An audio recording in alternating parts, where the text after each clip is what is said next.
powerful rivalries in college football. The battle between Tennessee and Kentucky comes with the Vols on a 6-game series winning streak as Andy Kelly and Carl Pickens hooked up for 3 TD passes last year in Knoxville. Johnny Majors and company look primed as usual in November as an ever-improving defensive front line combines with quarterback Andy Kelly, who continues his assault on the Vols' passing records today in the battle for the beer barrel. Last week's near upset of Florida by Kentucky was news around the SEC as freshman Pookie Jones regained his confidence, accounting for nearly 300 yards. As Jones goes, so go the Wildcats, as Kentucky looks for an upset in their season finale. The battle for the beer barrel next.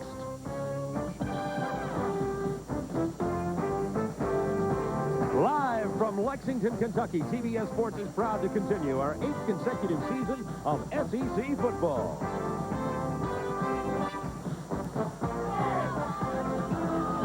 Today, we're at Commonwealth Stadium as the Kentucky Wildcats host the 12th-ranked Tennessee Volunteers. Hello, everybody. Along with Tim Foley, this is Bob Neal. Not a bad day today. It's 57 degrees at game time. Sunshine. It's supposed to get a little colder, but overall a good day for football here in Lexington, Kentucky. And the University of Kentucky definitely disappointed in their football season at 3-7 this year. But I know last week they picked up a modicum of optimism and of confidence. They were down 28-3 to Florida, the SEC champions, came back to pull to within 28-26 before losing, and that's got to give them a little bit of a lift coming into the Tennessee game. Well, I don't think there's any question about it. They looked deep into the abyss against Florida, and they're down, as you said, 28-3, and looking a blowout right in the face. And I think Bill Curry has to be encouraged with the way his team responded to that situation. They came up with some big plays on defense, shut down Florida 6 consecutive possessions, and then turned out some big plays on offense. And on offense, the big plays are going to come from Pookie Jones, the redshirt freshman quarterback who, of course, leads the team in passing and defense, but one that has a propensity to surrender yardage in larger chunks. So he may have an opportunity to do that here today. Kentucky may have to surrender some large chunks, too. They're facing a big play Tennessee offense. Andy Kelly pulls the trigger. Great wide receiver in Pickens, and they have even more weapons. Yes, and the staff at Tennessee has done a wonderful job on offense. It's hard to imagine that they graduated 9 seniors coming into this year. And Andy Kelly has just been the masterful general, poised at all times, holds almost every passing record at Tennessee now. They've got a couple of true freshman running backs that have combined for over 1,200 yards. And, of course, when you're throwing the football, you got to stop Carl Pickens. I mean, he's the guy that's leading the SEC in passing yardage. And he announced this week, Carl Pickens did, that he's going to go into the NFL draft next year. And the way he's played this year, you might think he's ready, even though he's a junior this year. Oh, I think he's got a lot of potential and ability, but, you know, he played defense in high school, and he hasn't had that much experience as a wide receiver. He'll learn a lot next year if he comes into the NFL. We'll be back with Tennessee and Kentucky in just a moment, but right now, let's get our insider report. He's a bright future. And Bill Curry leads out his 3-7 Kentucky Wildcats. The Wildcats have struggled this year, but talking to Bill Curry yesterday, he sees a bright future, likes his young players, and thinks that this program is on its way up. They played very well after being down 28-3 to Florida last week down in Gainesville. So the Wildcats always play well at home and will offer Tennessee everything they can handle. Just ask Johnny Majors if you don't believe me. Johnny Majors said, you can poo-poo Kentucky today, but I'm not going to do it. Johnny Majors, the Tennessee coach, in his 15th year with the Volunteers, 109 victories. He is 11-3 versus Kentucky. We'll be back in just a moment. Wildcats and Volunteers from Commonwealth Stadium right after this. Commonwealth Stadium, University of Kentucky won the toss, and they will receive. I told you before, it's a nice day for football. 57 degrees at kickoff time. There are the deep backs for Kentucky.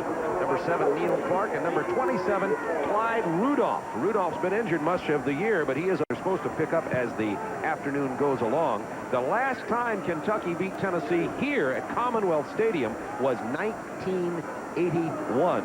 Kentucky last defeated Tennessee in 1984. That happened in Knoxville. Looking at the beautiful University of Kentucky campus, Joey Chapman setting up the ball. As you see, the wind already a problem for Chapman. This is the 11th time he's teed up the football.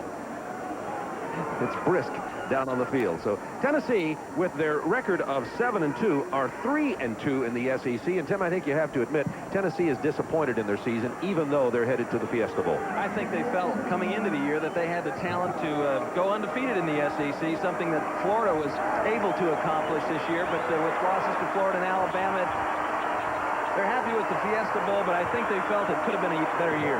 They finally have to hold the ball for kickoff because of the wind. This is Neil Clark.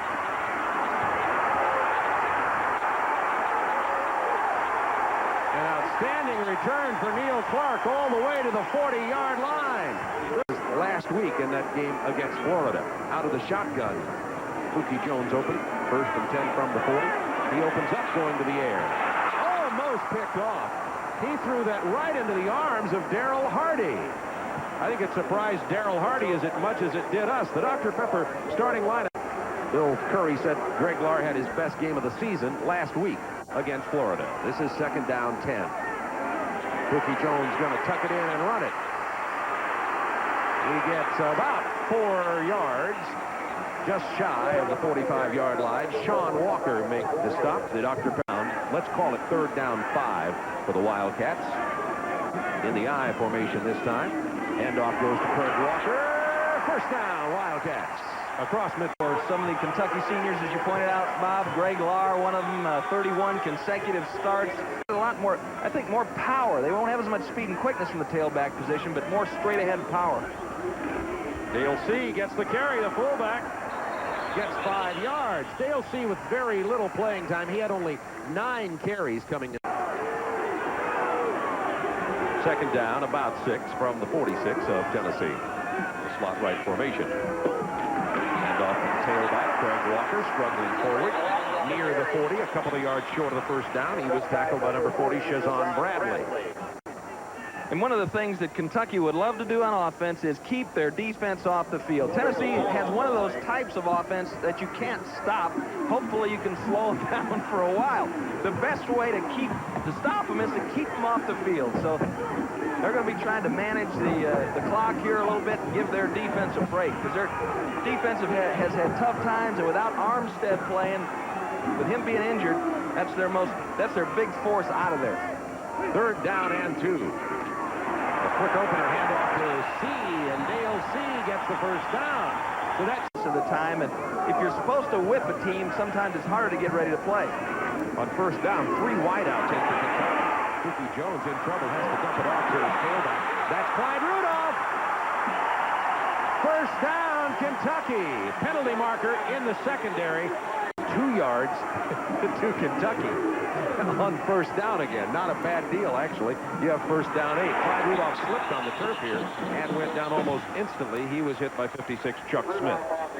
If there is a strength to this Tennessee defense, it's in their defensive ends, and they are both just difficult to deal with. You talk about Chuck Smith and Chris Mims on the outside.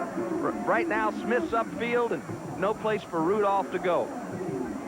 I think Kentucky's best chance is to keep running the option and then running the fullback up the middle. Try to work them up the middle. You know, although they've got some good folks up there, and Shazon Bradley and J.J. Surlis, I think they'll have better luck. 2nd down 11 from the 39. Pookie Jones just tucks it in to run on a quarterback draw. Not much happening. He is going to be stopped at about the 36-yard line by Ernest Fields. Bradley was upfield, and Mims was reading more than he was charging, and that's what you're trying to do. You're trying to get guys like that to not just explode off the ball, because when they're coming, when they know it's a pass, these guys fly. They leave singes in the grass when they accelerate off the ball. 3rd down 8 from the 36, 10th play of the drive. Pookie Jones showing his athletic ability, avoiding the sack, but not achieving the 1st down. The 1st down sticks at the 28. He goes out of bounds at about the 33-yard line, and Kentucky will have to give it up here. At the 33 is where they will be spotting this ball. And Doug Pelfrey is in to attempt a long field goal. He's got the big bat, but those flags are pretty stiff. If he can keep it low, maybe he's got a shot at it. Hits it hard, but it's going to hook badly and even come up short. Chips into the end zone. Pretty stiff breeze into his face, so Pelfrey now is 4 out of 6 from 50-plus yards. But when he's kicking it, it's always got a chance. Put Kentucky in a difficult situation. They couldn't convert, and it goes over to Tennessee at the 33-yard line after the missed field goal. And Andy Kelly will lead the Volunteers out here. Andy Kelly's thrown for 2,479 yards this year, 13 touchdowns. He threw 5 touchdown passes last year against Kentucky. Start off running the ball. That's James Stewart. Stewart to the 41-yard line. His nickname is Little Man, but he's hardly that at 6'1", 195, a true freshman from Morristown, Tennessee. And that Tennessee offense can put some points on the board. Mario Brunson. 3 wideouts in for the Volunteers. Second down, long 2 from the 41-yard line. First down inside the 50. Mario Brunson, the fullback, with the carry. Deuce Williams with the tackle. The Dr. Pepper starting lineups for against Florida, 11 tackles and 2 interceptions last week. Kelly to throw for the first time today. Swings it out wide to the right side. Actually, it was naked out to the right side to the 42-yard line to James Stewart. Kelly just moves the ball around so well and rarely loses his composure. During the course of his career, we've seen him throw up an errant pass or two, and Tennessee fans would say, well, where'd that come from? And you know, he has dealt with some inexperienced receivers here, and I know a couple of times, at least this year, the receiver makes the wrong move. Kelly throws it in anticipation of a post, and the guy goes to the corner, so it's not always his fault, but I just think he's fantastic. Pickens goes in motion out of the tailback position. Kelly throwing over the middle. It is complete to the 12-yard line. Number 12, Corey Fleming with the reception. A gain of 30 yards. Always tough when they've got 4 wide receivers coming at you like that. Let's watch this develop. See Corey Fleming, second from the top of your screen, work in the middle instead of laying it up.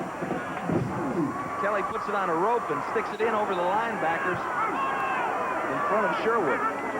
First down 10 from the 12. Handoff goes to Stewart. Battles inside the 10 to about the 8-yard line. Goes freshman James Stewart. We might mention right now that a key player for Kentucky is not in this game today. So Johnson's a young player, but has gained a lot of experience this year. Second down, about 7 from the 8-yard line. Timeout Tennessee with 6:18 to go in this first quarter. And Andy Kelly will come over here to talk on the sideline. We'll be right back to Commonwealth Stadium after this. Healthy and playing today. He hasn't been healthy for more than 2 games in a row. Second down 6 from the 8-yard line. Tennessee threatening.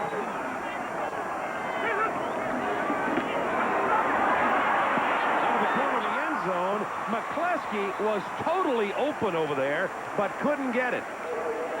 It'll be third down 6. Good play call, Johnny. Good read by Andy Kelly. Some confusion in the secondary here. That's one of these ones after the play. You know, your mother had been saying some novenas wide open, and a couple of defensive backs consulting on the miscommunication. But obviously, a corner thought it was one thing, and Melvin Johnson thought it was something else. So they got it cleared up now. Third down Tennessee. They've converted more thirds into first or touchdown than any team in the league this year. Here comes Kentucky. Kelly just had to get rid of it. Diving catch by Pickens is far short of the first down at the 5-yard line. So it'll be 4th down and about 4 for Tennessee. They'll probably go for the field goal attempt here, would be my guess. Kentucky holds the Volunteers out of the end zone, and on comes true freshman John Bexford, number 10, who is 11 of 16 on the year. It'll be about a 22-yard field goal. Severe angle from the right side. It's not an uncommon scenario for us to see this year. Move the ball down the field with pretty much ease and then get stalled inside the 5. Bexford splits the uprights, and Tennessee takes the early lead 3-0 with 5:27 remaining in the first quarter. A field goal of 22 yards.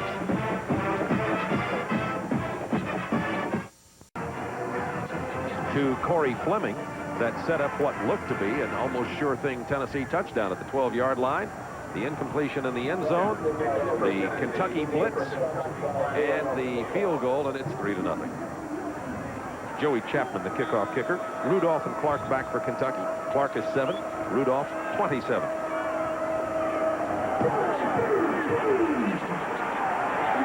Speaking of a home run, that one's deep, and Rudolph is going to down it in the end zone. They'll bring it out to the 20-yard line.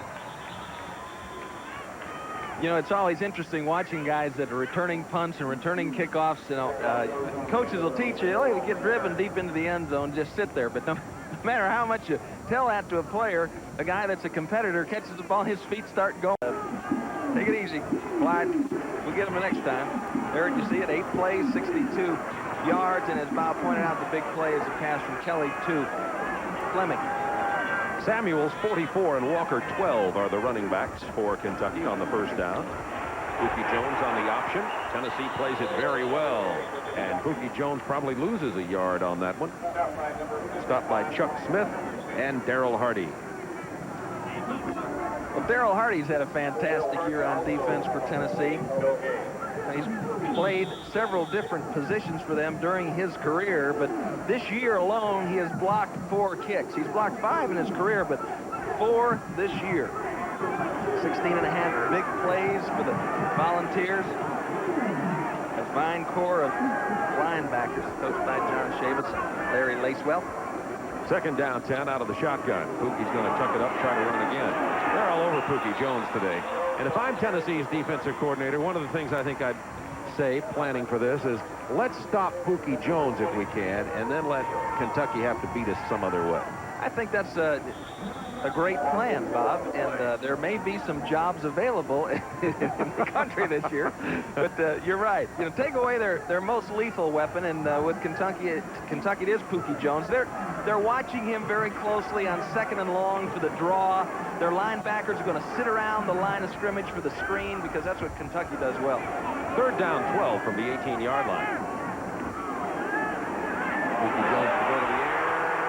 First, he's going to the ground at the 11-yard line. Chris Mims gets his 4th sack of the year for Tennessee.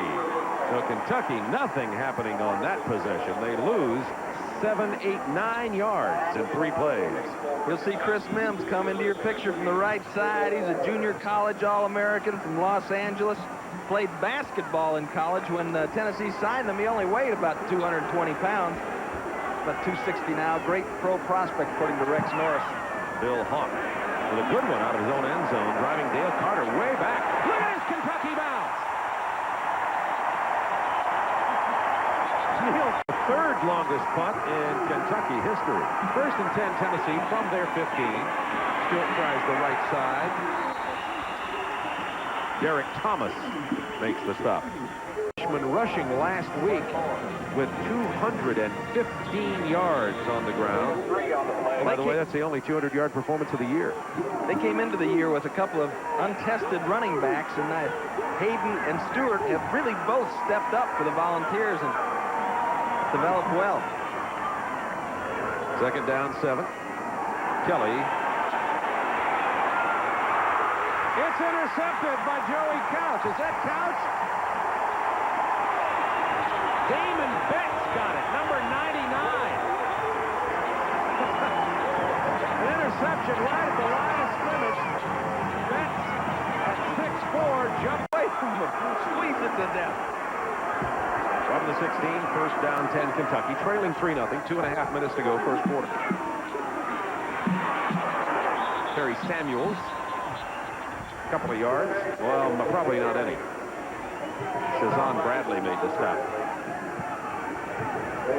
Solid across the board.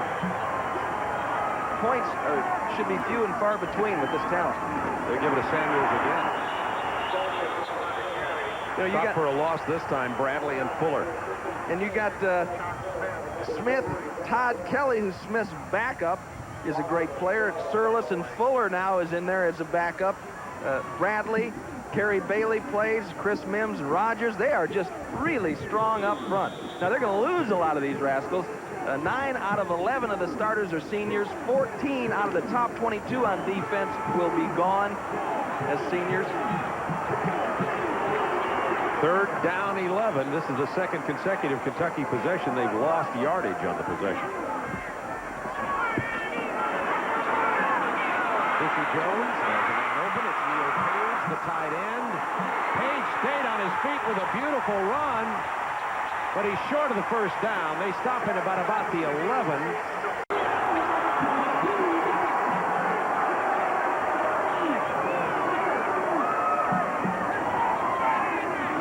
This is Clyde Rudolph to the 3-yard line. Ernest Fields stops him.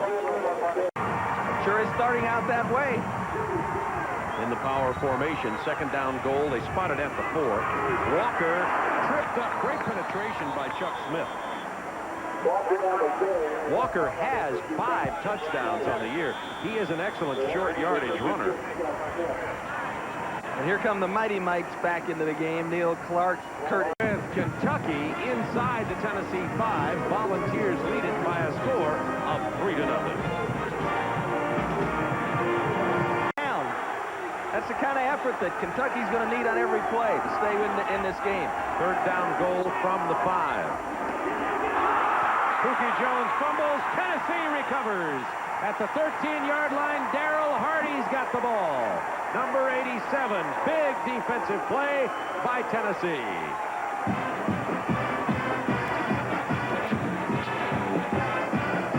See it again. Pookie really never got the ball from the center. He never really had control of it coming out of there. Let's watch it again from another angle.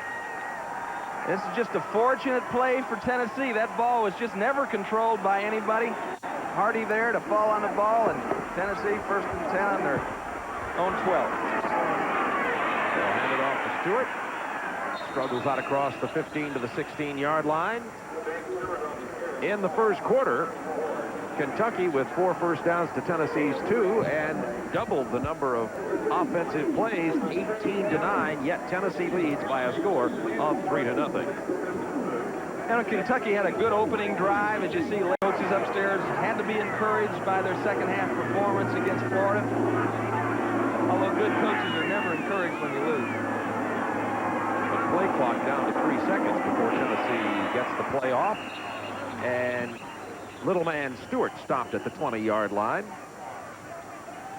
Norm Van Brocklin sent him to Huntsville to minor league football to teach him to be a center. He went on to become an All-Pro. Great effort all the time. The play 30 gives Tennessee the first down. And Kentucky is the least penalized team in the SEC, and they've had 2 critical penalties early in this football game that have cost them. Well, he gives it to Stewart. Stewart runs for the first down to the 43-yard line before he's tripped up by Adrian Sherwood.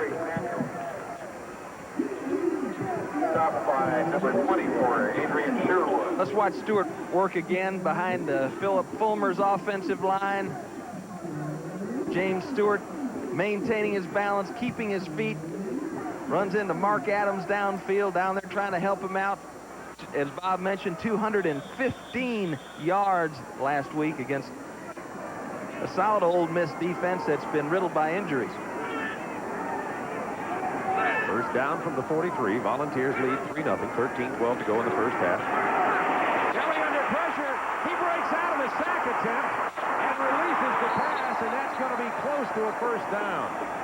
Mark Adams, man who caught it.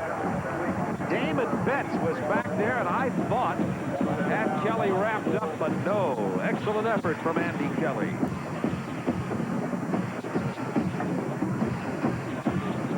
Let's see it again.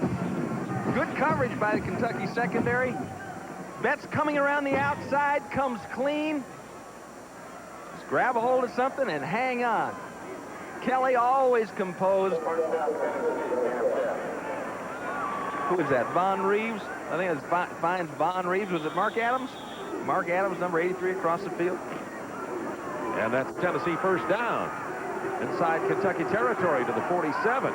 And Tim, good thing you got your big coat on. The cold front is moving in. But I'm, of course, more concerned about that. James Stewart to the 44-yard line. Mission, I don't know. You got the heater. It's talent, I'm telling you. You, Doug Collins, Hubie Brown, all the guys I work with, get all the starts here. Oh, is it picked off again? No, it falls loose this time. On third down, 7 Volunteers from the 44 of Kentucky. That was intended for 12 Corey Fleming.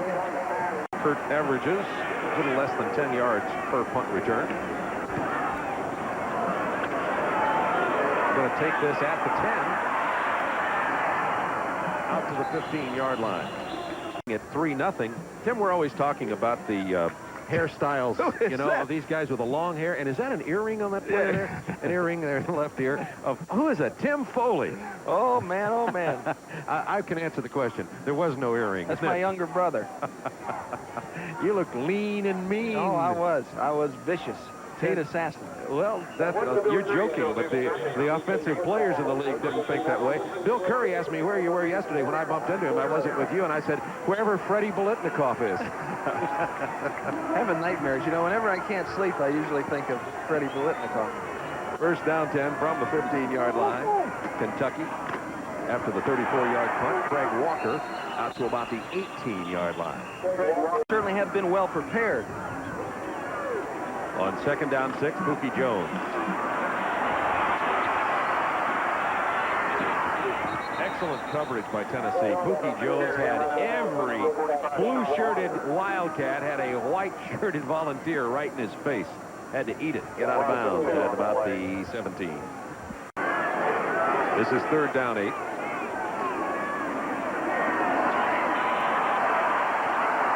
Nobody open. 2 coverage tackles. Once he had to run out of bounds, and this time the defenders just kind of caved in on top of him. But that was because of the secondary. The man who got the sack is Shazon Bradley. Well, Tim Keene has to be proud of his secondary for Tennessee. Another coverage sack, actually, and trying to hit Neil Clark over the middle. Mark Fletcher was sitting down in that zone, couldn't stick it in. Tennessee came after that punt. This is Pickens out here.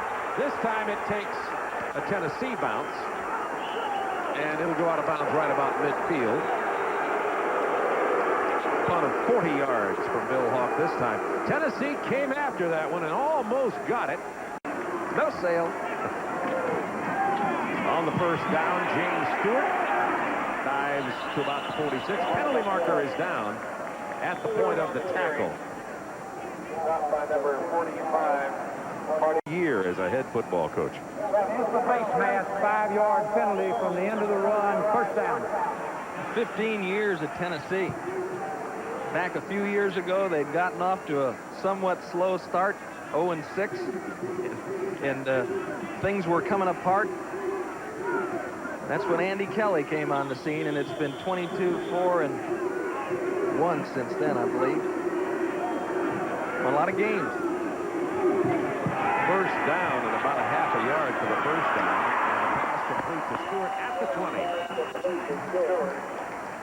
That's a gain of 21 yards. Tennessee leading 3-0 with 10:13 to go in the half and threatening again. Let's look at this protection. One of the things that makes a good quarterback is a good offensive line. Watch him working there. Number 50, Tom Myslinski. 59, Mike Lenore, 65. Here goes Stewart.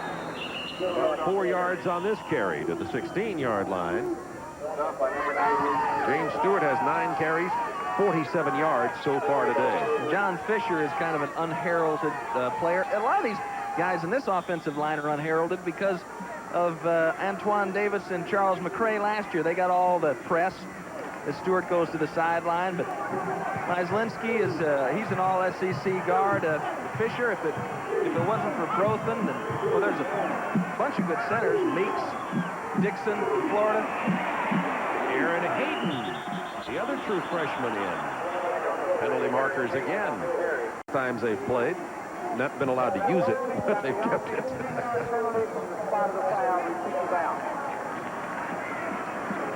The big come from behind, emotionally draining experience. They had their hands full with Ole Miss. Even though they got on top early, Ole Miss made it a game later on in the afternoon. 4 wideouts in there for Kelly. Good coverage by Kentucky. Kelly's got running room. He slides down at about the 18-yard line. First down sticks at the 11. So it's going to be a third down play for Tennessee. We talked about the Volunteers' coverage of the Kentucky receivers. They got it back that time. It's like they had a double screen set up. He kind of fakes it to the right, goes back to his left. It's not there. There was two blue shirts sitting in the middle of it. Couch trying to chase him down from behind. He arrives the same time as Marty Moore. 3rd and 8.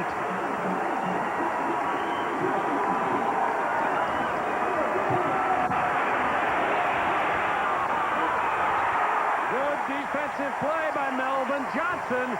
The 35-yard field goal attempt by John Beckford this time. Right in the middle of the field.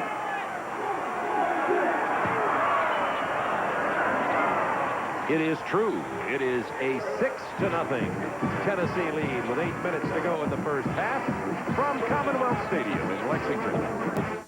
John Beckford field goals are the difference in the game with 8:02 to go in the half. Down in this goal line area, they're going to try to attack the middle here. They're going to defense. Rudolph at the 9. Only to the 16 before he's upended by 26 David Bennett. 7 yards for Tennessee. 7 plays to go 32 yards in 2.5 minutes. And they get the 35-yard Beckford field goal. We have 7:56 to go in the half. And Kentucky from inside their 20. They spot it at the 18-yard line. See, on the first play, Kentucky had excellent field position and moved the ball reasonably well. Last 3 times, negative yardage. And now Ryan Hockman in at quarterback for Kentucky. He's their pinch hitter, and he hands off very cleverly to Craig Walker, who gets about 4 yards. Sean, 2nd down 4. Ryan Hockman has just done a tremendous job coming off the bench for Kentucky this year. He's led them from behind a couple of times.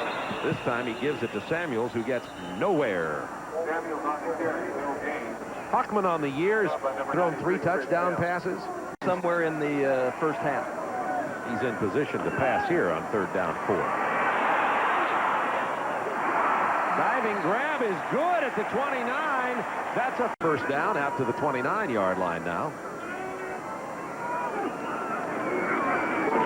Hockman's going to give it to Rudolph. A couple of yards, not much more. Tim and I were talking about Virginia, who will be playing in the Gator Bowl, become possibilities. Hockman under pressure, gets rid of it to Johnson. Lost the ball, and Tennessee has it. I think Mims came back and got him, Bob. Ernest Field comes up with the football. Johnson was hit from behind. He didn't see whoever got him, whoever it was. Yeah. Whoever it was is twice as big as him. Fields came up with the ball, but I think it's Chris Mims hustling back in here. Mims coming upfield. They hit a little quick screen. Johnson coming inside. Now take it upfield, Kurt. He makes one more move back to the sideline.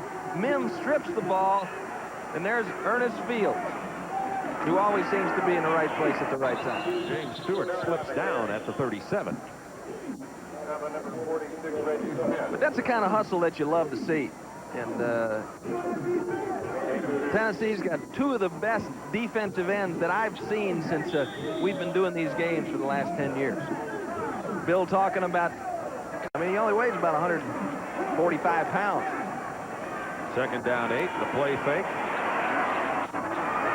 Good coverage by Reggie Smith, who tackled James Stewart as soon as he caught the ball. A gain, however, of about 6 yards to the 33-yard line. So play the Tennessee you're going to see 5 or 6 times every Saturday afternoon from these guys. They drag the tight end across and they run Pickens deep. If the corner gives ground to help on Pickens, they hit the tight end across, and that's what they did. Andy Kelly read Pickens as covered and dumped it to the tight end. 3rd down 4, Volunteers from the 33-yard line. The blitz is on. It is complete to Pickens, who gets the first down. It goes out of bounds at the 19.5. Adrian Sherwood made the stop. You know, we talked about Pickens in the pros, and you watch this here. It's just a stop route. He's got a lot of space, and it's probably a read route by Pickens. If he's back off you, run a hitch. If he gets up in your face, take him deep. And he certainly is a talented young man, a fine collegiate wide receiver. I'm not sure that he has the quickness to evade some of the better cornerbacks in the NFL. James Stewart. His nickname is Little Man. Coming off his 215 yards last week, has 55 and 11 carries today with under 4 minutes to go in the first half.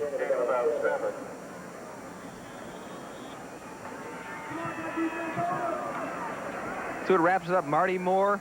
Whoa! It's amazing that he was able to hang on to that ball there. Marty Moore almost knocked it out. Second down 3.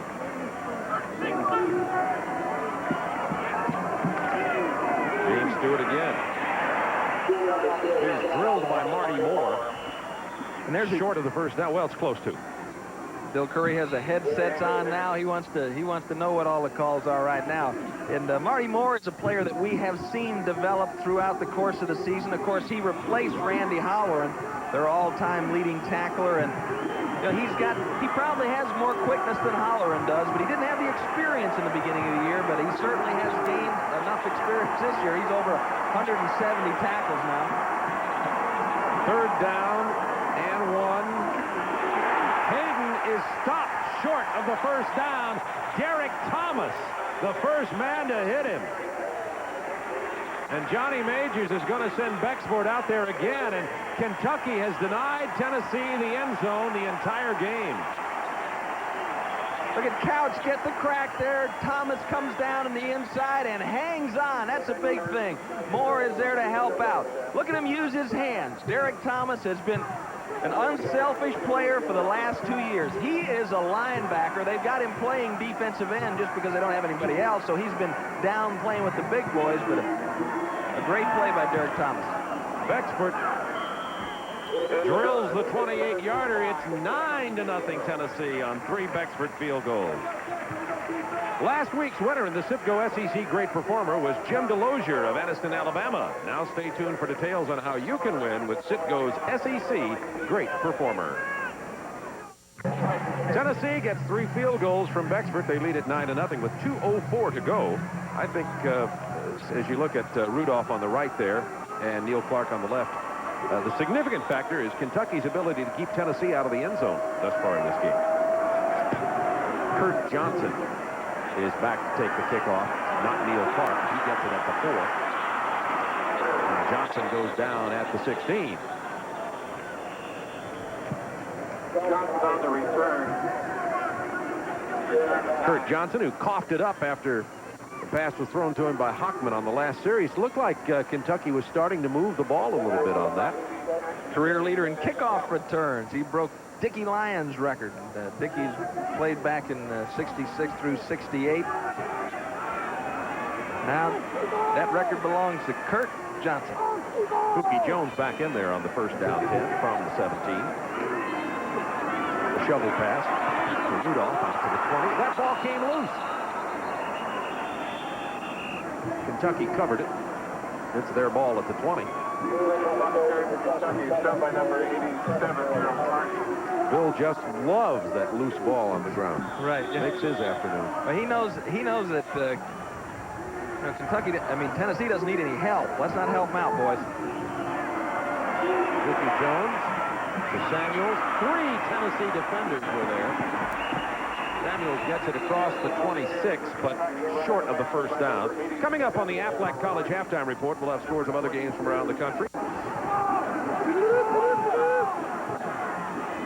Third down, less than a yard. Samuels gets it to the 30. First down, Kentucky, with under a minute to go at half. Yelling some instructions as we have a timeout with 54 seconds remaining in the first half. Suave, Carl Pickens, resting on the sideline. 54 seconds to go in the game. Tonight on TBS, surprising some people early in the season, including me. Pookie Jones sees an opening, has 5 yards, He lost a little bit as he tried to get outside. He had about 5, give him only about 4 on the carry, as it turns out.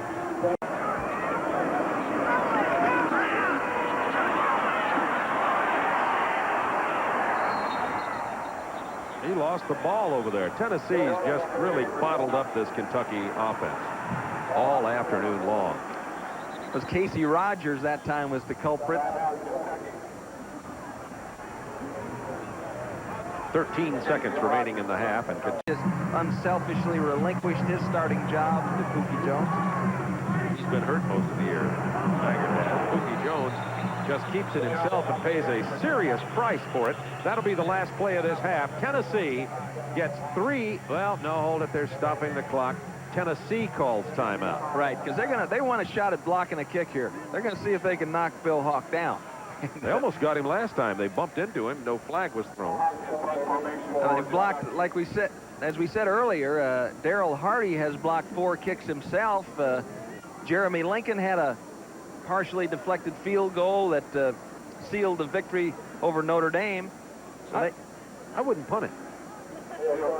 Run out the 6 seconds and don't give Tennessee a chance to get it in their hands. What do you think? Yeah, I mean, that's a possibility. That's always an option. You don't like my coaching ideas. I don't know. I just don't know if he can run for 6 seconds. That's a good. I don't think I've made your all-SEC team as a coach. No, hey, hey, I tell you, you've got tremendous insight. Well, we'll see. Here comes Tennessee after it. Well, he should have told him to hold it. And that's going to run out the half. He punted it anyway, despite what I wanted to see happen. Tennessee leads it 9-0 at the half. And we'll be back here in a few minutes with the Aflac halftime report, including the Foley All-SEC team. Tennessee 9, Kentucky nothing. 3 Becksford field goals in this game. Field goals of 22, 35, and 28 yards. Tennessee's defense has limited Kentucky's rushing to 31 yards and the passing to only rushing to 17 and passing to 31. That's less than 50 yards. Kentucky, on the other hand, has been able to hold the Volunteers out of the end zone in terms of touchdowns, and it's 9-0 at the halftime. Right now, let's check in on the other scores from around the country as we listen to some music from Commonwealth Stadium.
Program in which the Johnny Jones at the top time and again. The Vols' first 1,000-yard rusher, Jones came from Munford, Tennessee to Knoxville and secured 8 school records on his way to becoming Tennessee's all-time leading rusher. The SEC's leading ground gainer in 1983 and 84, Jones rushed for 1,290 yards his senior year. going for 5.6 yards per carry. A vital cog to the Tennessee offense. Jones had 12 100-yard rushing games to his credit, 3 times going for over 200 yards. An all-SEC first-teamer his junior and senior years, Jones closed out his career as the Vols' career rushing yardage leader with 2,733 yards, ahead of such names as Reggie Cobb, Stanley Morgan, and Kurt Watson. Johnny Jones, an SEC great performer.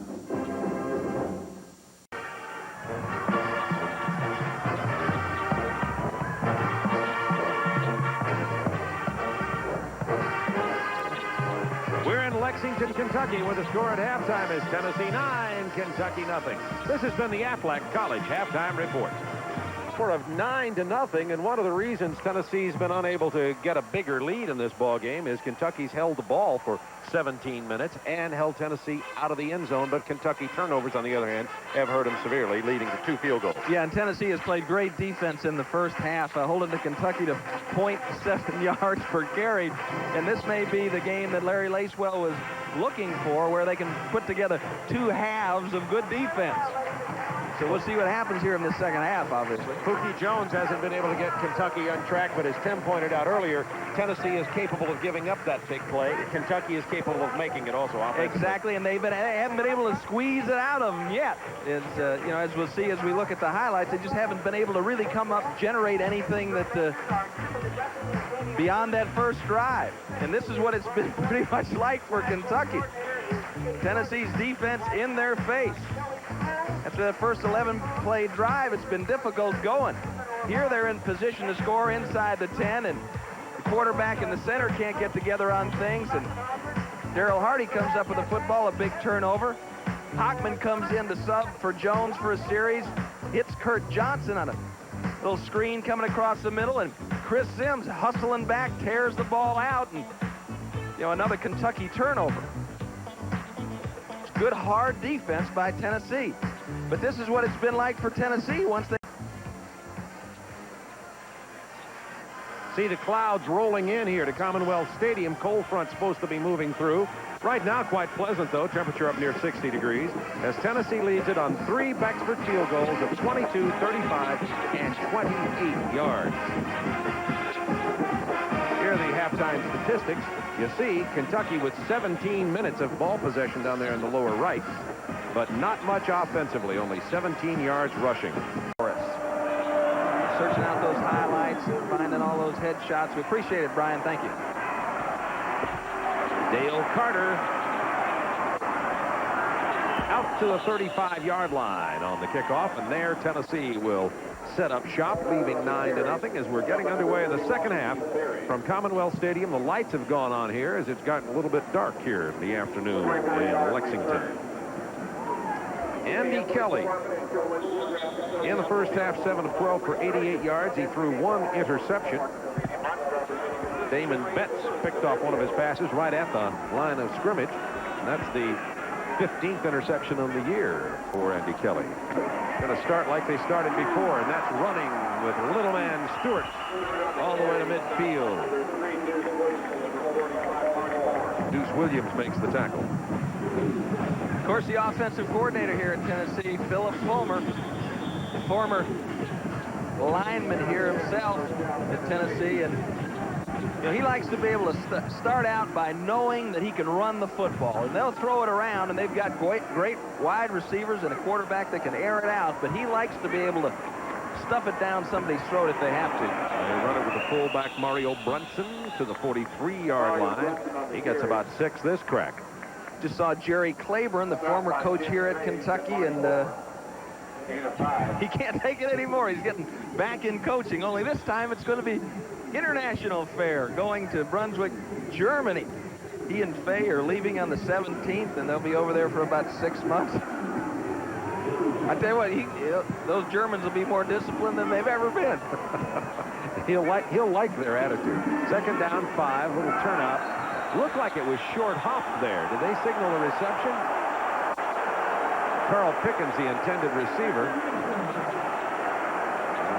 They haven't decided yet. Looked to me as though it bounced into his hands. And that's what the call is, incomplete pass. Well, no, hold it. They're saying he caught it. Well, we'll look at it up in the booth. Let's see what happens. Pickens goes down for it, tries to save it. It hit the ground, for sure. It sure did hit the ground. Nevertheless, it's at the 40, third down and Yeah, inches. Larry New is standing right there, defensive coordinator for the Wildcats, and he certainly let the official know what he thought of that. Stewart gets the first down to the 37-yard line. Melvin Johnson made the stop. 25, Melvin Johnson, number 38, Don Robinson. Let's take a look at this save again. Pickens going down to his knees to try to bail it out.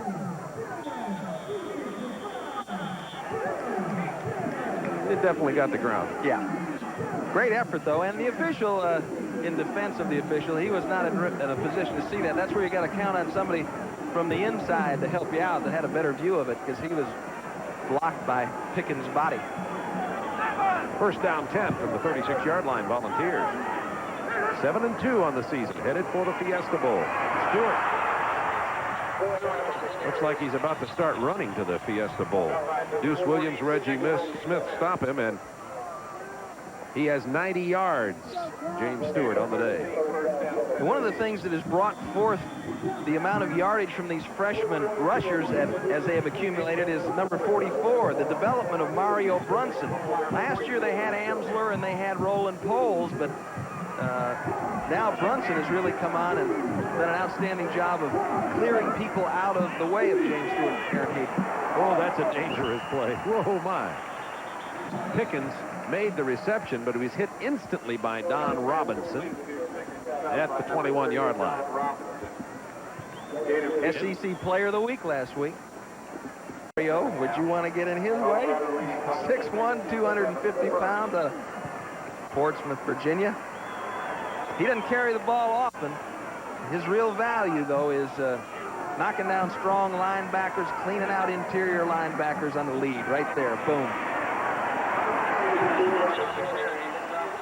Stewart is stopped after a gain of only a yard or two. Joey Couch came over to make the play. Looks like Brunson may have had one of his rare misses. On this team, I think it's his 33rd consecutive start to just the type of young man that you want to have on your football team. Third down 6. It is complete to Pickens, who falls down at the 10.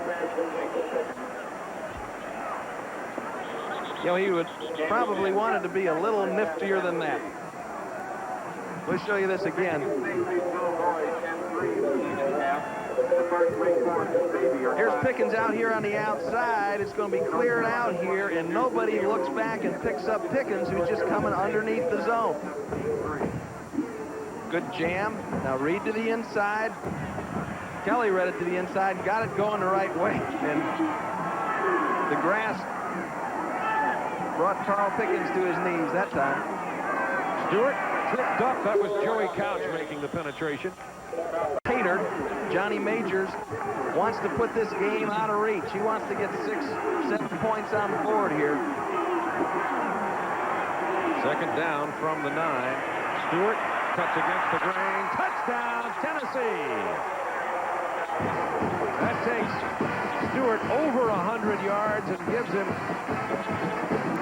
his 6th rushing touchdown of the year.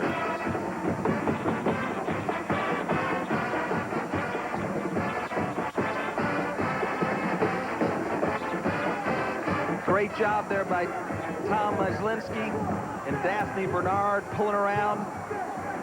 New reading it. Yeah. Didn't keep him out of there that time. Point after is good, and it is 16-0 Tennessee. And that's the 5th time in his short one-year career that Stewart has rushed for 100 yards.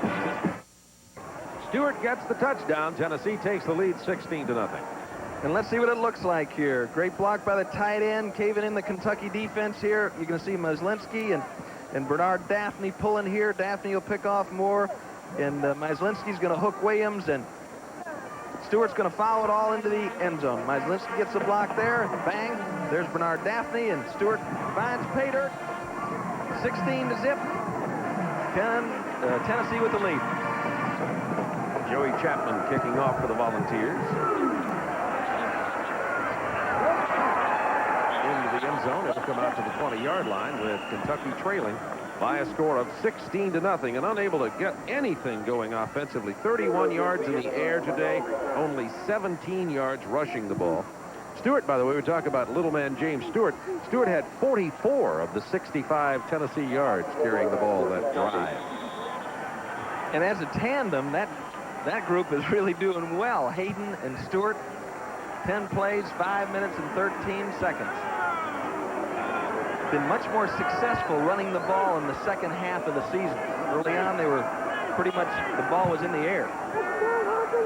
Hockman in at quarterback for Kentucky now, his second appearance of the game. Craig Walker, first down out to the 35-yard line goes the junior from Louisville. Sue Stanley and Al Green out there looking at Neil Clark. Carter's a senior from Tennessee. What are your views on his pro potential? I think he's got 182. Tremendous pro potential. I think because of what happened last year and just his athletic ability, you know, offensive coordinators that from opposing teams are saying, why play with fire? You know, let's go the other way. So they try to keep the ball away from him, actually, not throw it into his area. But he's the type of player that's going to come up with the big plays in the big games, and he's going to give you everything he's got on every play. The coaches there say he loves to play. He's a real competitor. And so he's been a tremendous asset for Tennessee. See him giving a recess the first time. They'll try it again. About 4 this time. Fields with the stop. Number 23, Ernest Fields. And they also had injury problems, so now Craig Walker's in there filling in. Hockman gonna go deep. It's gonna be picked off by Dale Carter. Look at the brakes he put on there. Carter's out for the 35 and out of bounds at the 41-yard line. Great exhibition of return skills. That pass was intended for Troy Hobbs. It was underthrown right into the teeth of the wind that is really picking up here at Commonwealth Stadium. To the end of it here, he throws it into a too-deep zone, and Carter just playing center field, comes down with the interception. And as we talk about teams wanting to stay away from him, that's why. He's got a tremendous sense of where the ball's going and understanding of what the offense is trying to accomplish. He had 20 interceptions in his junior college career. Third interception this year for Carter. That was almost picked off, batted down near the line of scrimmage. It'll be second down 10 for Tennessee. That was the third Kentucky turnover. 2 of the 3 led to field goals in the first half. And what you're going to see here is just a little route here, and they're not looking for a double zone on this particular pattern, but that's what they get. And as a result, nobody really bites on the smash that Hobbs runs. He comes inside. Hockman pumps it, but there's no reason for Carter to jump it. He's got somebody underneath to help. On the second down, the pump and the long throw. Incomplete at the 14, intended for Pickens on the fly. Sherwood covering. I'll tell you what Pickens does have, and that's great straightaway speed. There's a little defensive back wide receiver chat for you. Yeah, right. Sterling Ward talking to Pickens. Flag on the play. This was a hitch and go. Adrian Sherwood running with Carl Pickens. Once Sherwood sees that it's not a hitch, you got to just put that thing in drive and turn and run. Don't look back at the football.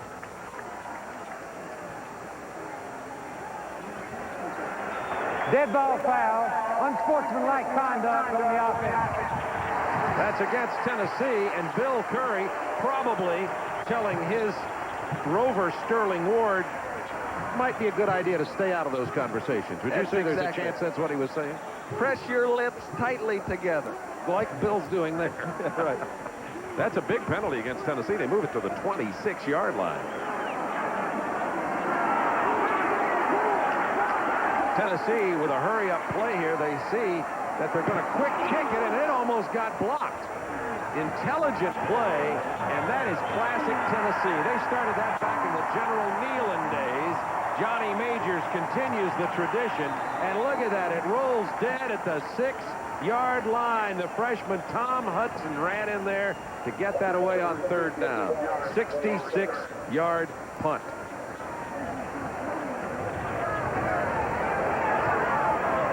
Here's today's Phillips Petroleum leaderboard. The SEC standings, at least the top 6, and congratulations to Steve Spurrier and the Florida Gators, undefeated 7-0 SEC champions. First time officially, and it's the first time that an SEC team has gone defeated in the league since 1983. When Auburn did it, the Gators have it going in the right direction. No question about that. It's going to be quite a matchup down there next Saturday when Florida State comes to town. Tennessee leading at 16-0. First down, 10 Kentucky from their 7, following the 66-yard quick kick by Tennessee's young freshman punter Tom Hutton. Good call by Johnny Majors. Walker punches it out there to 13. It's loose.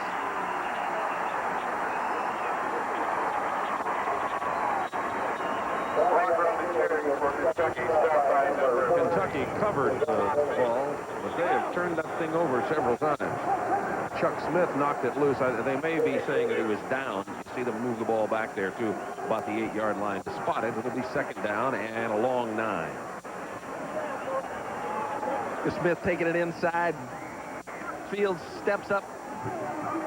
It's like Shazan Bradley, or it's JJ. No, it's Shazan Bradley, number 40, pulls it out. Looked like a fumble there, but that wasn't the rule. Samuels with a yard or 2 off the right side. Darrell Hardy makes the stop. There's many great stories of perseverance on this Tennessee defensive team. You know, J.J. Surlis played as a true freshman, number 48, injured his knee. Then he hurt himself again the next year, and he thought he may not come back. And his dad, who was an all-SEC player, Tom, at Alabama, told him to hang in there, stick with it. Now he's a starter. Shazan Bradley played nose guard in 88, middle linebacker in 89. They're moving him all over the place. And now he's become just an excellent interior lineman for Tennessee. Persistence. Stick with things. Third down 5. Hockman throwing on the run, incomplete. By the way, that was 3rd and 5. Kentucky will have to get rid of the ball. You see Ryan Hockman in the game. He normally comes in the regular rotation. We understand now that Pookie Jones, the starting quarterback, has injured his right thumb, and his return to this game is doubtful. You saw split-end Neil Clark go off the field with an injury. That was a right hip pointer, and his return also doubtful. Neil Carter back to take the Hawk punt, standing in his own end zone. Good view of the on-rushing Tennessee players. This gets a neutral bounce at the 50. That's where Tennessee will take over, leading 16-0. 6:29 remaining in the game. Thanks, Ernie Johnson Jr. The ball just inside Kentucky territory. Tennessee leading at 16-0. First down 10. This is Aaron Hayden. Hayden picking up where Stewart left off. Stewart got his 100. Now they'll run Hayden until he gets one. Tennessee has their way. 11 on that gain. Another Tennessee first down. Hayden is 6 feet tall, 200 pounds. He's from Detroit, Michigan, and he has a little bit of a tender ankle coming into this game.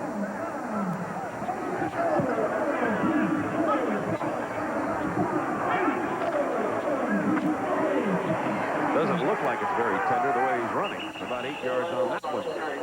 Marty Moore makes the stop. You know, there's a couple of good stories in the Tennessee offensive line, too, as Aaron Hayden starts to pile up some yardage.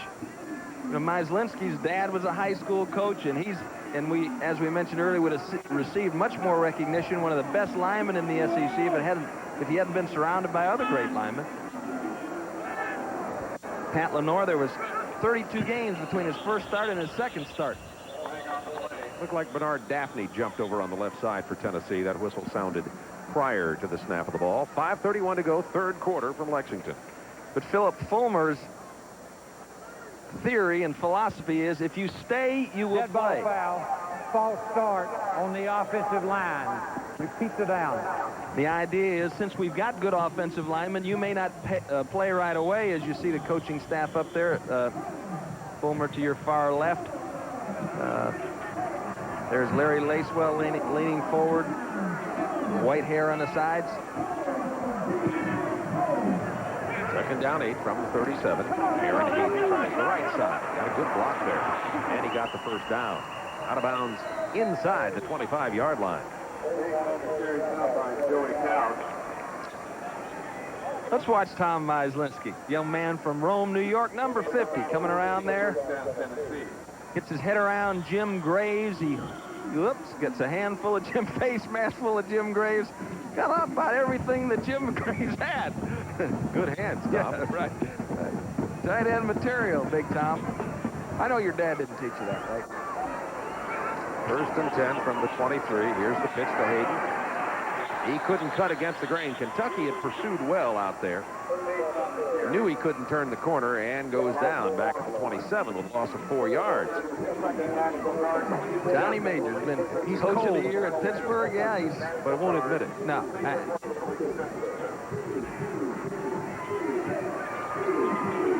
Bill Curry, at this point, just wants the season to end.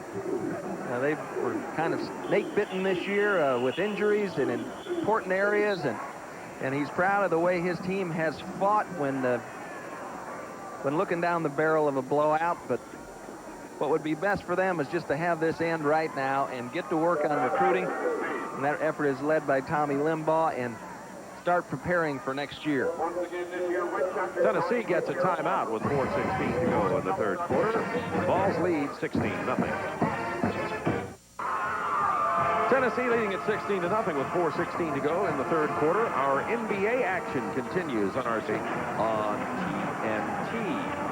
2nd down, 14 Volunteers at the 27. Look at the disparity in yardage there. And there's going to be more now as McCleskey takes the little toss from Kelly inside the 20. Short of the 1st down, however. It'll be 3rd down and about 5. You see who was out there to put him away? Old buddy, Joey Couch, coming from his nose guard position. And that's inspirational to see that kind of effort, regardless of which team you're for, which team you want to win, to see guys working like that. Even when your team isn't in the thick of things, to maintain that intensity. Kelly on 3rd down 6. They give it off to James Stewart. That didn't develop. Kentucky stayed at home. Stewart goes down at the line of scrimmage. Zane Bean makes the stop. And let's look at Joey Couch again from Paintsville, number 48. Working hard, trying to get by Stoll and getting after the ball. Never a half-speed step, and that's what you want to have from your senior captain, your leader. You want to have that example through effort. Becksford will have a 37-yard attempt here. He's 3 out of 3 today. You saw the longest so far today. It's 35 yards. Longest on the year is 44. Wind at his back. Not this time. Tennessee continues to lead by a score of 16-0 with 2:43 to go in the 3rd quarter, and the Wildcats will take it over right there. Ryan Hockman comes back out at quarterback again, the junior from Harrison. Plays with Pookie Jones. Pookie Jones has injured his right thumb and probably won't be back in this game today. Neither will the leading receiver on the team, Neil Clark, number 7.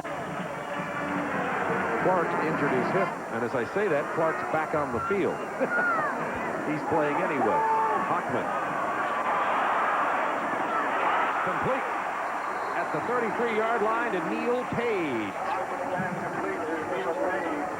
Hockman took a shot just as he released it, so Neil Clark is back in the ball game, sore hip pointer and all. You can't stand still long in the pocket when you play Tennessee. Those big boys coming from the outside, and sometimes they put 4 defensive ends in the game, and they just explode off the ball. Tim Calvert out of the game. Troy Hobbs in. Hockman completes it to Carlos Collins.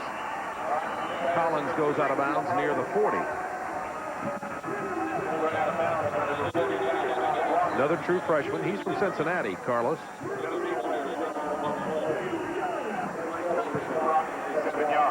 Looks like Casey Rogers. updated scores from around the country. Arkansas leads Rice in the first, scores 3-0. At the half, East Carolina 14. Well, this group of seniors for Tennessee have been through the hard times. You know, they've had good years recently, but this is a group that was a young group that was 0-6. As you look at Rex Norris, and Rex has been around coaching for a long time. He developed Leroy Selman. He was while he was at Oklahoma. Trace Armstrong while he was at Florida. Coached with the Detroit Lions for a while, and has really added to the skills and helped of these top quality defensive linemen that they have at Tennessee. One of the best pass rushing instructors in the country, I think. 2 minutes, 10 seconds remaining in the third quarter from Commonwealth Stadium. You're looking at the Kentucky band. They put on a hee-haw kind of show here at halftime that brought the crowd to their feet. Outstanding musical aggregate from the University of Kentucky.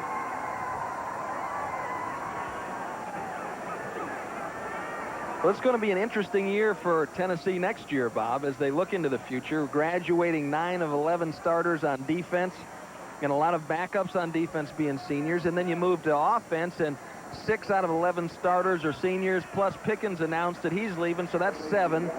And you're losing Myslinski and Fisher and, you know, some real quality guys that have been with you for a long time, plus Kelly. The coaching staff's going to have their work cut out for them, fielding a team next year. Well, they're helping Casey Rogers off the field. He's a senior, too. Let's hope he'll be okay. By the way, our job made easier every year in coverage of SEC football. Second down, 3 from the 40.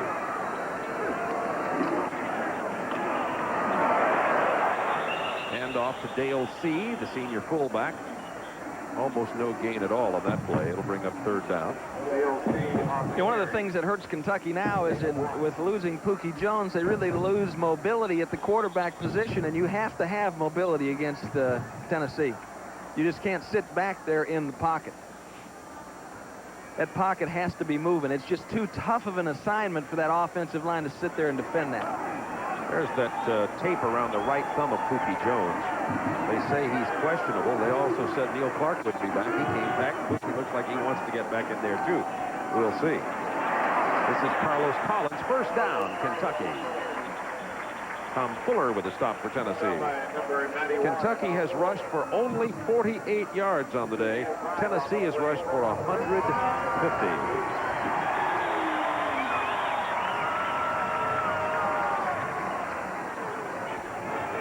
Clock running with 1:15 remaining in the third quarter from Commonwealth Stadium. Our last regular season telecast here on TBS. Next week's Tennessee-Vanderbilt game to be carried on our sister regional network, Sports South. Hockman. Was that ball tipped? Whatever the case, it falls incomplete. Tried to throw it to Dale C. out on the right. Mims may have got his hand up there. He had 8 passes broken up last year, and so he does a good job of that. Being an old basketball player, he can really get off the ground. Tremendous athletic ability. Second down, 10. Kentucky from the 46, trailing 16-0. Inside a minute remaining in the third quarter. Back to the line of scrimmage, if that. Carlos Collins may have lost half a yard. All man-to-man there. That time Larry Lacewell decided to buckle it up and come after him. Came with the blitz, and it was successful. Now 3rd and long as Kentucky sends 3 wide receivers out to their right. Son Neil Clark so far out. He's over there behind the other players. Hockman. Going to have to try to run it. Look at his speed. I think he was motivated by fear. At least I would have been. Hockman picks up a big first down for Kentucky. He goes out of bounds at the 26. He runs for 28 yards. That's more than half of what Kentucky had gained all day so far. Forced up into the pocket. It just opened up. And Hockman starts to leg it now, and I think you're right, Bob. You can hear Walker coming from behind him, sees Carter coming from the side. He just probably as fast as he's ever run. First down 10. Just outside the 25. Kentucky trailing 16-0. Hockman gets it to Kurt Johnson. Kurt Johnson on the reverse. Has some blocking. Johnson to the 12-yard line. First down, Kentucky. With 1 second remaining in the third quarter, a gain of 13 yards. Well, actually, the reverse didn't work. That's right. Chuck Smith out there to make the play. Let's watch Kurt Johnson here. He's coming the other way. Toss it to Rudolph, and Johnson intercepts, and it beats the tackle of Chuck Smith. You know, David and Goliath in that encounter, and Johnson takes it down to the 12-yard line. After they set the sticks, start the clock, that ends the third quarter. They make the long jog down to the other end. Kentucky threatening. If you're a Kentucky fan, you know who this man is. Kaywood Ledford, broadcasting his last Kentucky Wildcat football game today. A tremendous gentleman, excellent broadcaster. We salute him, and here's how he sounded. Retreats. Tennessee trying to rush him hard. He steps up in the pocket. Now he's running out of there. He's at the 45, the 40, the 35, the 30. Hit and ridden out of bounds. Kaywood Ledford, a legend here in Lexington and Bluegrass country. He'll, of course, finish out the season doing Wildcat basketball, but this is the last football broadcast of the career of Kaywood Ledford. Kentucky threatening first down 10 at the 13 of Tennessee. Rudolph gets a yard, if that. Excellent penetration again by the Tennessee defense. Chuck Smith leading the way again. Statistics in the third quarter. Turnovers a big problem for Kentucky today, 3 of them.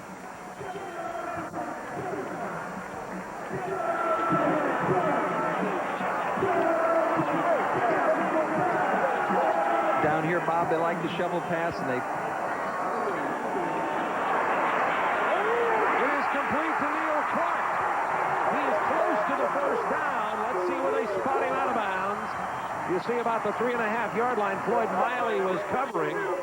So hip pointer and all, Neil Clark steps in to make his first reception of the day, and it was a big one. He's out of bounds about a half-yard short of the first down.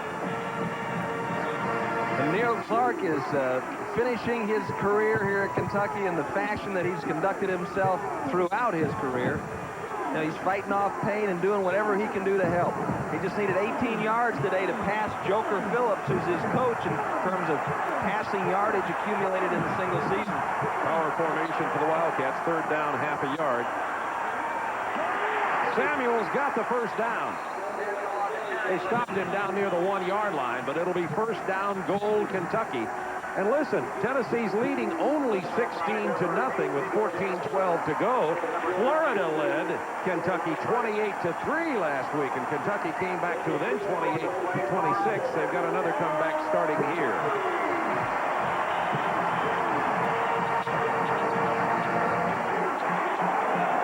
So they'll get 4 cracks across the end zone line.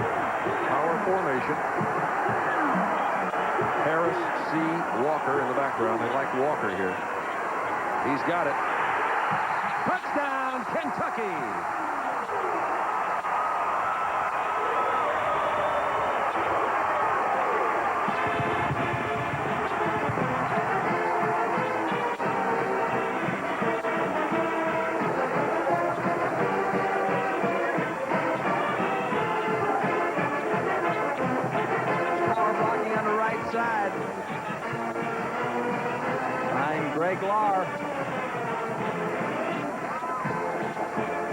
Let's watch it happen. Number 52, Wesley Jackson firing off, and it's Mark Askin in there, moving people out of the way. Point after is good. It's a 9-point game, 16-7 Tennessee. 13:50 to go. That was Walker's 6th touchdown of the year. Well, it's taken me a little time to find out. George Blanda, a great player at Kentucky, went on to play in the NFL, Chicago and Houston, among other stops. Kentucky's been good to the Miami Dolphins. They have Mark Higgs now, Mark Logan. Back in my day, Larry Seipel. Of course, Howard Schnellenberger was a coach there. Irv Goody. Pelfrey drills it deep. Carter at the 3. Out to the 35-yard line. Carter with tremendous acceleration. Set a school record against Notre Dame 2 weeks ago, 154 yards in kickoff returns. 33-yard return. Averages about 23 a return, that time 33. Out to the 35-yard line, and Johnny Majors knows he's got a game on his hands here. You know, and the key to the turnaround against Florida last week was the defense's ability to stop the Gators on 6 consecutive possessions. They got some turnovers. Now, they'll have to do that again here this afternoon. Kelly on the rollout. Intended for McCleskey at the 41. They say he made the reception. Yes, it is complete. Kentucky scoring drive, 80 yards, 12 plays, in 3 minutes 53. Key play there, no question about it, the Ryan Hochman run. That's like an Earl Morrill scramble. You know? It's not something that you expect, but you're glad when it happened. On 2nd down 4. Tennessee first down, James Stewart near the 50. Salim Shahid makes the stop from the rover spot. Next week, you'll get to see Tennessee again if your cable company carries Sports South. Vanderbilt at Tennessee. That's at 12:30 Eastern Time. Ought to be a good game. Vanderbilt, the last time we saw them, really cranked up. They've won 4 in a row, and that game is always, obviously, a rivalry game. Last regular season game of the year. It's at Knoxville. Stewart tries the right side, about 3 yards.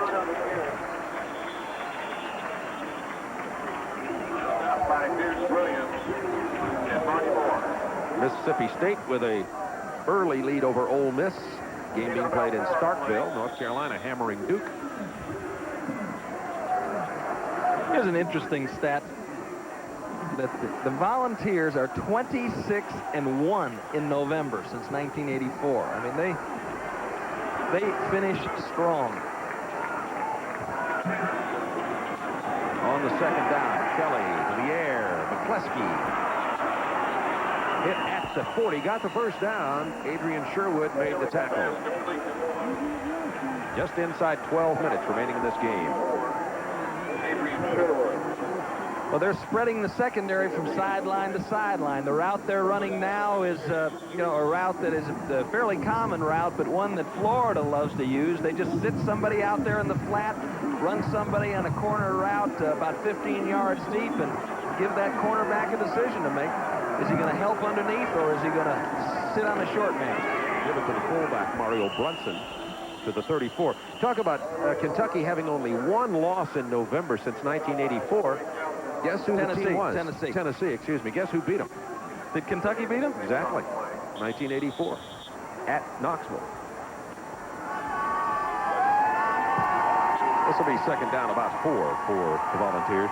Kentucky's problem, obviously, here is they got the touchdown, pulled to within 9, but now to stop Tennessee. Balls keep it on the ground. James Stewart. Short of the first down, but it'll be 3rd and probably less than a yard. Kentucky trying to suck it up on defense, playing without their 2 most talented players, at least, Brad Armstead and Dean Wells.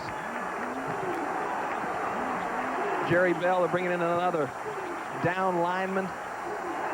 Going 5 defensive linemen here. 3rd and 1 at the 31. Brunson doesn't get there. He was submarined by Damon Betts, 99, and Kentucky once again holds. Let's see where they spot it. They move it back about a yard. It'll be 4th and about 2.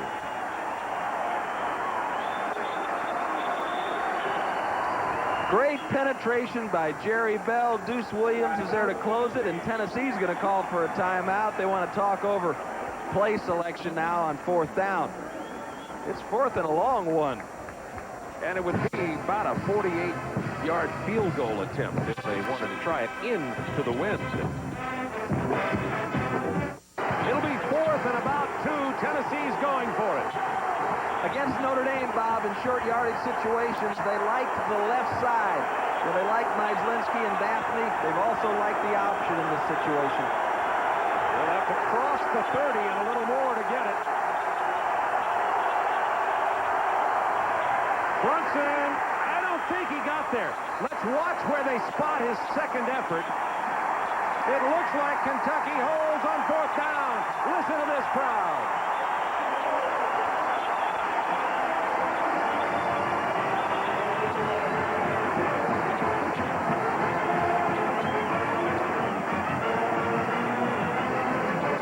They go to the left side. Bean closes. Look like Joey Couch underneath. There's Larry New on the sideline. That's what he liked to see, a big play. Bro, can we see that again? Rowan Backfish, our producer. There's Mark Adams, who was shaken up on the play, the tight end for Tennessee. Let's see it again. We can slow it down a little bit here. Couch goes in between the guard and center gap. Grabs a hold of the leg, knocks him off his feet. Bean there and everybody else with a blue jersey. Marty Moore closing it down.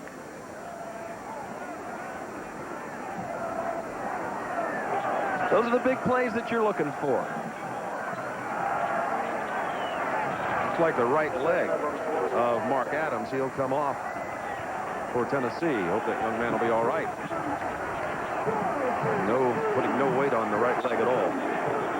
See if we can spot what happened to Mark Adams.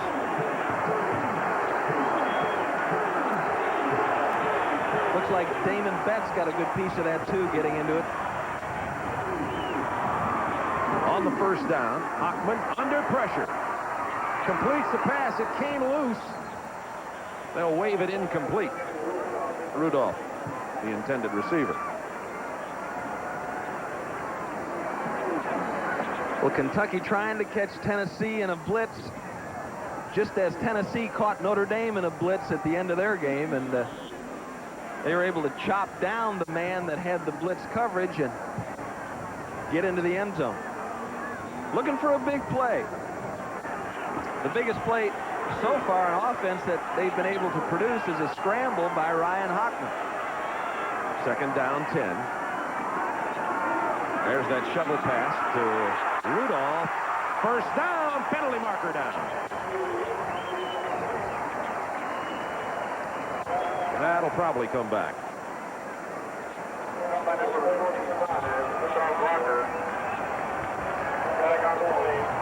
Holding Kentucky. Big penalty there. Maybe it's the stadium. We saw Jerry Claiborne get more anti-home team calls here in our last 10 years than we've ever seen anyplace else.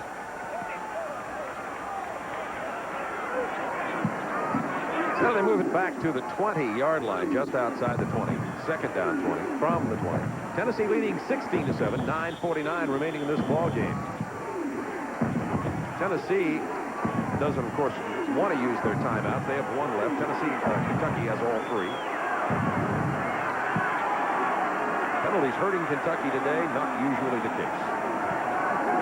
Bachman comes that pressure. Incomplete. Short hopped it, intended for Troy Hobbs. Was Troy Hobbs the name of the guy in The Natural? Yes, I think it was. Was it? Yeah, it was. It was Hobbs, wasn't it? Yeah, it was Hobbs. Well, for whatever. Indiana clobbering Purdue there as we continue to show Tim's alma mater getting drilled. You got to get up there and straighten that stuff out at Purdue. You got to get them winning again. They've got a good guy in there now, and just like any place, it's going to take them a little time. 3rd down, 20. So you're an understanding alumnus. Yeah. Hockman flushed from the pocket. Throws on the run. Incomplete. Almost picked off by Floyd Miley. So that'll bring up 4th down. Kentucky will have to punt the ball away. Miley, of course, is the volunteer that took a blocked field goal 85 yards against Notre Dame. Nice throw by Hockman. Throws it up over the top. He's trying to get it in there to Kurt Johnson. Miley reacts and almost makes the interception.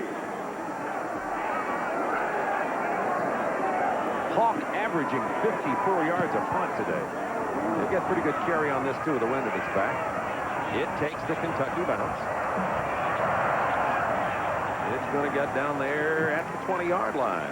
That was a punt of 60 yards for Hawk today. Wind aided, 9:02 to go in the game. Tennessee leading at 16-7. Next Saturday on TNT, it's the road to Albertville. The first down 10, Tennessee from their 20. 9 minutes to go in the game. Tennessee want to run clock. Stewart takes a pretty good lick there about the 25-yard line. Stewart with 122 yards rushing. Well, once again, Tennessee has done a wonderful job at recruiting running backs, and they got a couple of guys that are going to keep their ground game productive for the next few years. That's 2 weeks' work, 337 yards. Into the backfield. Excellent penetration right up the middle. That was Joey Couch. Well, he's finishing his career on a high note. Well, his whole career has been on a high note. Big man. Johnny Majors, that anxious coach's look on his face, knowing that this game is not over yet. This is 3rd down and 6. Kelly on the run. It is complete for the first down at the 32-yard line to J.J. McCleskey. Kelly with a beautiful low throw over there. McCleskey wisely going down to cushion that catch and pick up the first down. Old J.J., a converted tailback and defensive back, had 29 catches coming into this game. And he did a marvelous job keeping this ball off the ground. Kelly on the move, lets it go. It starts to wobble on him a little bit. McCleskey pulls it down. Tennessee wanting to run some more clock, wanting to gain some yardage on the ground, and they give it to Stewart. To the 46-yard line, another first down. 22 yards on that one. Stewart has 144 today. Bernard Daphne, number 75, has Couch slanting to the inside. Williams misses. Moore in hot pursuit. Robinson does a fine job of fighting off McCleskey to make the tackle. Bernard Daphne, a diminutive lad at 310 pounds. Clock ticking, under 7 minutes to go. Stewart tries the right side. Stopped for a loss on this carry. Zane Bean, number 59. He's played a good game over there at the strike position, which is basically the defensive left end. And he's playing in place of the injured Dean Wells. Done a good job filling in today. And Bill Curry has filled in for somebody in about every game. Well, the battle in Mississippi. Jackie Sherrill's team leading at this point. Wouldn't surprise me to see Joey Couch back here as an assistant coach or a graduate assistant next year. Got Joker Phillips on the staff now. Joey would be a good teacher. 2nd down, 11. Kelly wants to take it deep, looking for Pickens. Incomplete down the right sideline. Adrian Sherwood covering on the play. It's one thing that Kentucky has done effectively. One of the things Kentucky has done effectively this afternoon is take the big play away from Carl Pickens. They've tried it a couple of times down that sideline, and Sherwood has been up to the task. The sophomore from Texas City, Texas. They've allowed Pickens 5 catches, but only about 7 yards a catch. This is 3rd down, 11 for the Volunteers. They'll run it on 3rd down, 11 and not get it.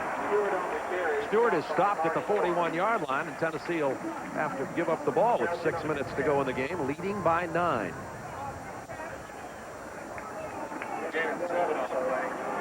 Hutton will be punting into the wind.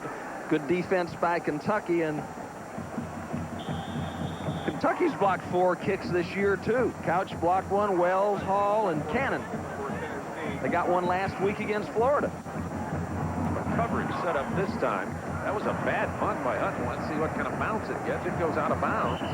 They'll walk it upfield here. He might have gotten it inside the 20. He did, to the 17. That's where Kentucky will go on offense. Beating it by 9. Wildcats ball. First down 10 from their 17. Can Ryan Hockman bring them back? That's complete to Carlos Collins. And out of bounds at the 24. Penalty marker is down at the line of scrimmage, however.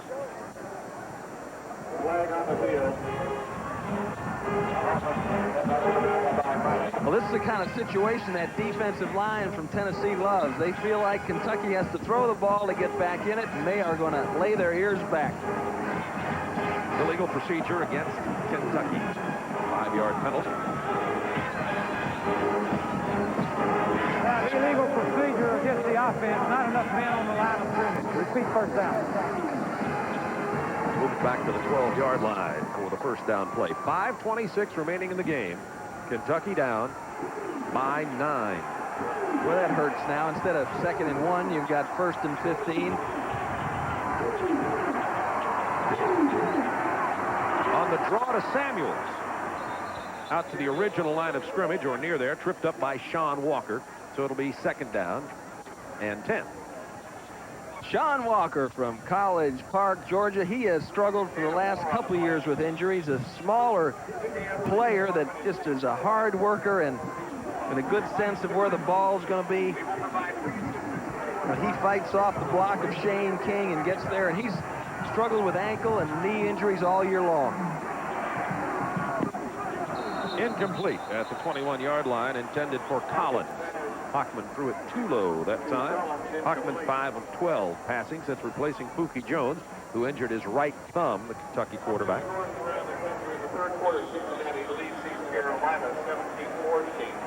I guess with just under 5 minutes remaining in the game, would you say that, no, Kentucky will probably have to punt it if they don't convert here? I would think so, especially based on their field position. Hockman under a lot of pressure. Now they've really got to punt it. He's down at the 8. Chuck Smith. That's his 2nd sack today. That'll give him 10 on the year. There aren't a lot of teams that consistently keep that defensive line out when you know it's a passing situation, a must-pass situation. Hawk has the wind to his back. Carter's out here at midfield. That'll let it bounce. And a pretty good roll again back to the 31-yard line. Well, Bill Hawk is going to jack up his average in his last game. Senior punter here. That one was 61 yards. Tennessee 16, Kentucky 7 with 4:07 to go in the game, and Tennessee will have the ball at their own 31-yard line. Look at Ricky Lassiter, our end zone cameraman, as the cold front moves in. Our TBS sports crew, I know you hear it from all the telecasters, but we think they're the very best, bar none. There's Henry Matthews. Henri. Chris Rakoff. You know, you could turn that camera a little left, Chris, if you show Tiffany there. If you wanted to. I'm trying to direct. Tom Smith will be unplugging my microphone momentarily. Aaron Heaton with the carry for the Tennessee Volunteers. Tom Smith, our director, as he has been for many years, been with Tim and I on most of our telecasts since we began college Over the football. last 10 years. A decade ago. Rowan Backfish, our producer. And Kentucky gets the timeout. Too many of our crew to name everybody. Mike Snyder.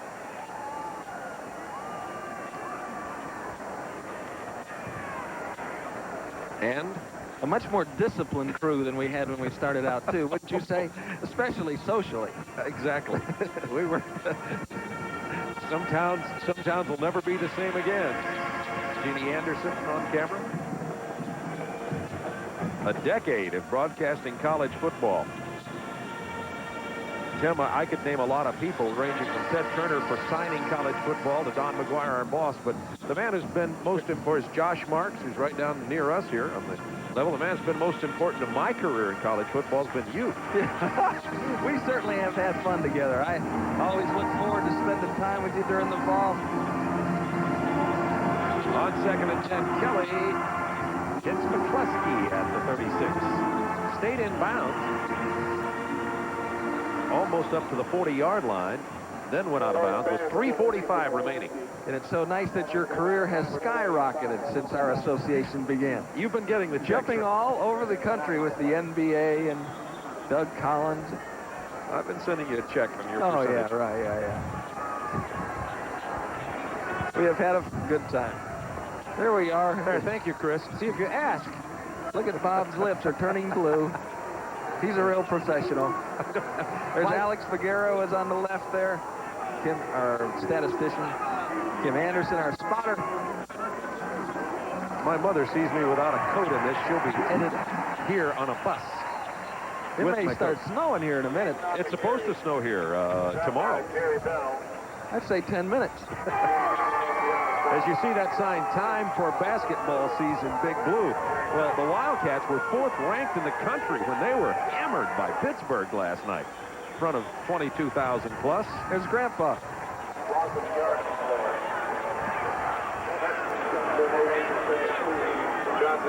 On 4th down, Tennessee will punt it away.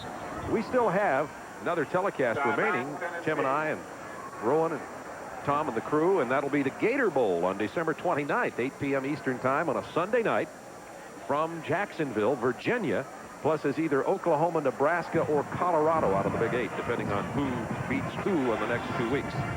You saw that Colorado, by the way, was losing to Iowa State today at the half.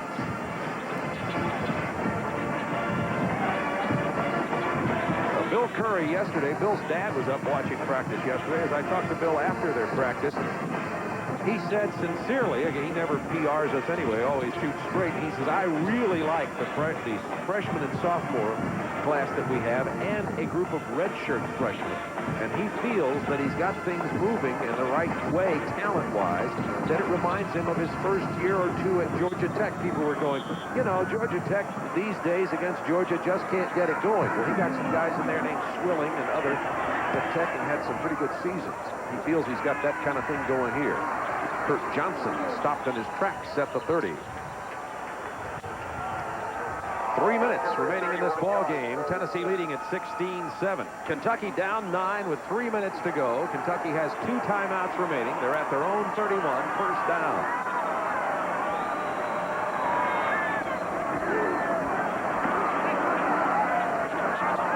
Underthrows Collins.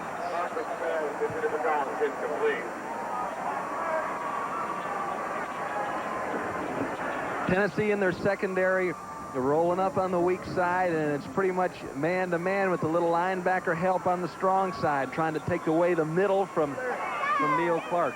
He is the big play guy. He's the guy that made the catch against Cincinnati that worked them down into position to kick a field goal that won the game.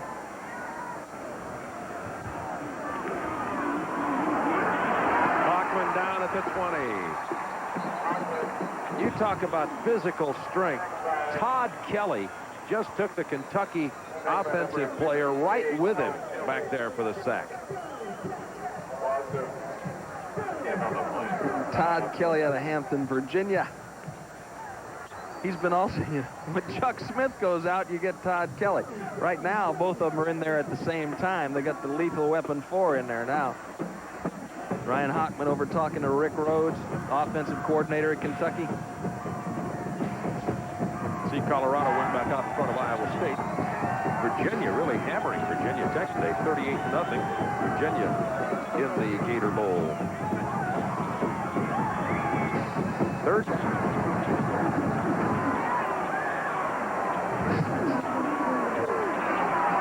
Hockman again in trouble back there. And down at the 13-yard line. Chuck Smith now has 11 sacks on the year. Well, he said at the beginning of the year his goal was to get into double figures, double digit when it comes to sacks. The Tennessee record is held by Reggie White. That's 15. He had 8 coming into the game. And the great thing for, Smith got him from the backside after Kelly had flushed him out. The great thing for Smith is that, they can't really double him because they got all these other guys that are just as capable as Chuck Smith. I talked with Rex Norris, asked him which player was better, Chuck Smith or Chris Mims, and he said it's just hard to pick. It's just a coin toss. It's the same way in our All-SEC team. Talking to the defensive people at Florida. We picked Brad Culpepper, but they said that Tony McCoy has just as good a year. That's kind of a coin toss. Kentucky going for it on 4th down and 28. 3 receivers out here to the bottom of your screen. Hockman leaves it up high and long. It's just going to be a jump ball, incomplete out at the 45-yard line. Tennessee with 2:26 and counting will take over there. Well, Johnny Major's teams had all they could handle with Kentucky today. Defensively, particularly, the Wildcats have played very well, but Kentucky can manage only 7 points offensively. And Tennessee may tack some more points up here, taking over at the 13-yard line of Kentucky. Tennessee will play in Knoxville next week against Vanderbilt. That game will be on our sister regional network, Sports South. Tennessee headed to the Fiesta Bowl to play Penn State. The 2 Notre Dame victors will match up against each other.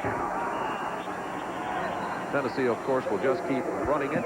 Kentucky's out of timeouts. People heading for the exits. And Bill Curry looks on for another loss. It'll be 3-8 for the Wildcats this year, and it has been a year of young players, and in terms of winning and losing this year, a ton of injuries. Now, Bill Curry would be the last one to use those as excuses, but it is a fact of life, and there have been, well, a whole page full of injuries, as Joey Howard, the Kentucky Sports Information Director, gave us this afternoon. Mario Brunson down to the 5-yard line with 1:30. What should be an exciting game out in Arizona. Tennessee and Penn State. Penn State looking extremely strong here later in the year. Handling Notre Dame with the pretty much ease. Minute 19 and counting. Johnny Majors talking to his field goal kicker there. It's 3rd down and 2.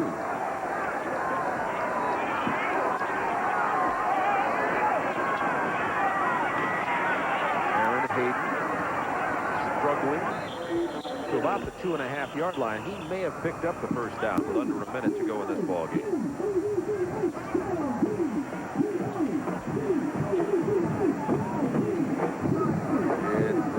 To it, but not the 1st down. It'll be 4th down, and Tennessee and Johnny Majors just running out the clock here. Tennessee's record will climb to 8-2, and they'll go to 4-2 in the Southeastern Conference.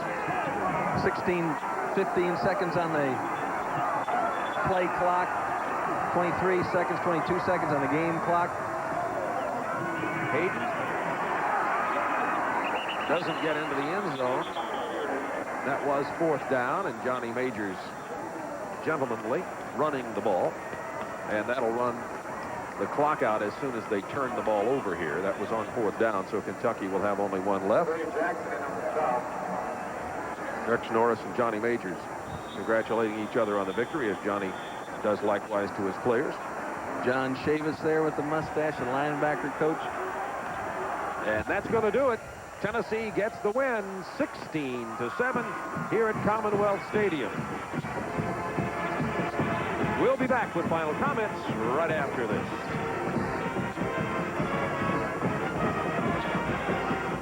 By million people worldwide. By Dr. Pepper Company and your local Dr. Pepper bottler. Dr. Pepper is just what the doctor ordered. By Buick and your local Buick dealers. Remember, Buick, the new symbol for quality in America. And by Coors Light. The Silver Bullet is the right beer now.